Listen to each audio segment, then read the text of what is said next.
Comme employeur, vous recherchez des personnes ayant des compétences professionnelles qui vous permettront de faire progresser votre entreprise. Savez-vous qu'il y a probablement déjà de vos employés qui, avec un rehaussement de leurs compétences essentielles, pourraient répondre à vos besoins? Voici une capsule d'information sur l'outil diagnostic des compétences essentielles en entreprise. Elle vous permettra de mieux comprendre ce que sont les compétences essentielles et de découvrir comment cet outil peut vous aider à rehausser les compétences de vos employés. Avant tout, voyons ce que sont les compétences essentielles. Les compétences essentielles sont la lecture, l'écriture et le calcul et mesure. Principalement, la lecture et l'écriture désignent la capacité de rechercher l'information, de la comprendre et de l'utiliser dans la réalisation d'une tâche. La capacité de communiquer clairement une idée, une information par écrit à un destinataire, quel que soit le moyen. La lecture et l'écriture se manifestent avec différents types de documents, que ce soit en version papier, soit en version numérique. Par ailleurs, le calcul et la mesure sont la capacité de calculer, de mesurer, estimer et d'interpréter des quantités pour réaliser diverses tâches. Les compétences essentielles sont le socle de toute compétence professionnelle et technique. Lire, écrire, calculer sont des actions fondamentales dans toutes les sphères de vie d'un individu. C'est ce qui permet de prendre des décisions, d'être critique, de résoudre des problèmes et de travailler en équipe. Depuis quelques années, les entreprises ont profité de subventions des gouvernements pour innover, automatiser et prendre le virage du 4.0. Elles ont maintenant besoin de former leurs employés pour atteindre les niveaux de littératie et numératie afin de pouvoir travailler dans ce contexte de modernité. Cependant, il peut sembler difficile de faire le lien entre la tâche de travail et les compétences essentielles. Cela a pour conséquence de négliger cet aspect lorsque vient le temps de former les personnes en emploi, que ce soit pour introduire une nouvelle technologie, pour corriger une problématique de production, pour augmenter la mobilité du personnel ou pour maintenir les personnes en emploi. En entreprise, toutes les tâches ne présentent pas les mêmes niveaux de difficulté. Il existe une échelle de complexité pour chacune des compétences. Ce sont les niveaux de complexité. Cette échelle comporte 5 niveaux. Pour analyser la capacité à réaliser ou à s'adapter à de nouvelles tâches, le niveau de complexité inhérent à celle-ci doit être pris en compte en fonction de l'individu au poste de travail. De façon générale, nous pouvons faire une correspondance entre les niveaux de complexité et les niveaux scolaires. Le niveau 1 correspond au primaire et présecondaire, le niveau 2 correspond au premier cycle du secondaire, tandis que le niveau 3 correspond au deuxième cycle du secondaire. Les niveaux 4 et 5 concernent davantage les niveaux post-secondaires. Mais attention, le diplôme d'études secondaires ne garantit pas un niveau 3 acquis. Il peut y avoir des pertes de compétences avec le temps. On retrouve même des diplômés universitaires qui affichent un niveau 1 en littératie. Pour se démêler avec les niveaux, voyons comment ils se définissent. Nous allons nous attarder seulement aux 3 premiers niveaux puisque le niveau 3 est celui permettant de remplir pleinement son rôle. Qu'est-ce qu'une personne de niveau 1 en littératie est en mesure de faire? À ce niveau, on peut lire une phrase simple ou quelques paragraphes en utilisant des mots familiers.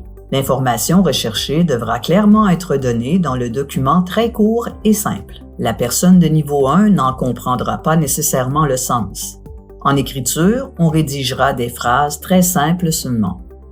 En exemple, le niveau 1 permet de rechercher une information précise sur une fiche technique d'un produit, de lire et rédiger une liste de tâches simples, un court message, un formulaire d'embauche.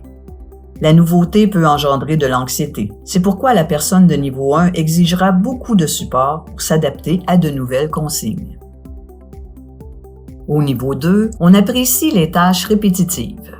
On peut lire, comprendre ou écrire en utilisant des mots familiers, des phrases, des paragraphes dans un document d'au plus de 2 pages. L'information recherchée devra clairement être donnée dans le document, nécessitant peu de liens à faire pour la compréhension.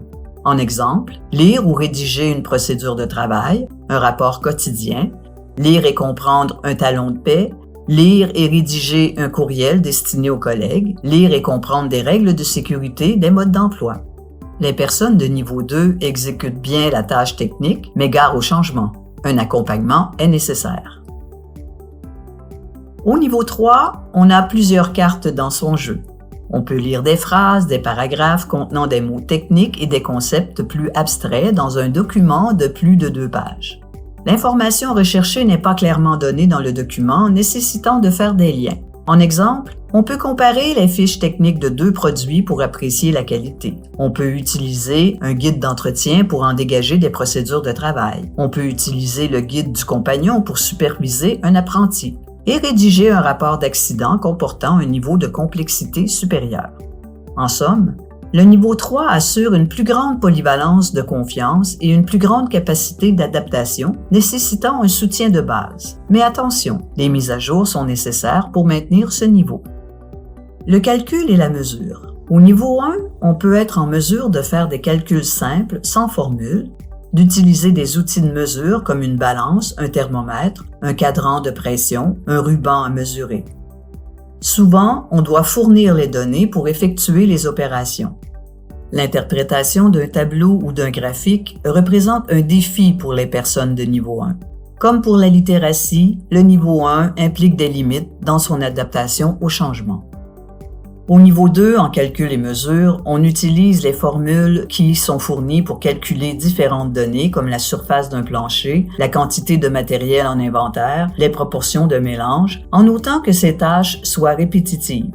Ne pensez pas que le niveau assure de connaître toutes les formules et leur manipulation. Calculer la vitesse de rotation ou le volume d'un prisme peut représenter un grand défi. Il n'est pas possible de faire que quelques calculs pour résoudre un problème.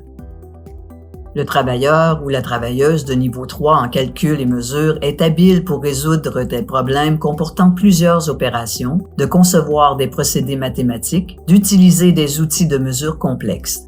Au niveau 3, on est en mesure d'utiliser de nouvelles formules mathématiques et de les intégrer dans un environnement technologique. En exemple, la personne de niveau 3 pourrait estimer le coût de construction d'une galerie, utiliser un micromètre, évaluer la performance d'une méthode de travail ou la rentabilité d'un procédé. Le niveau 3 est l'horizon d'attente pour un employeur vis-à-vis ses employés, mais il n'en demeure pas moins qu'une personne de niveau 3 aura besoin de soutien lors de tout changement. Et maintenant que vous connaissez ces différents niveaux, comment analyser la capacité de vos employés à réaliser ou à s'adapter à de nouvelles tâches? Quel est le portrait de votre entreprise?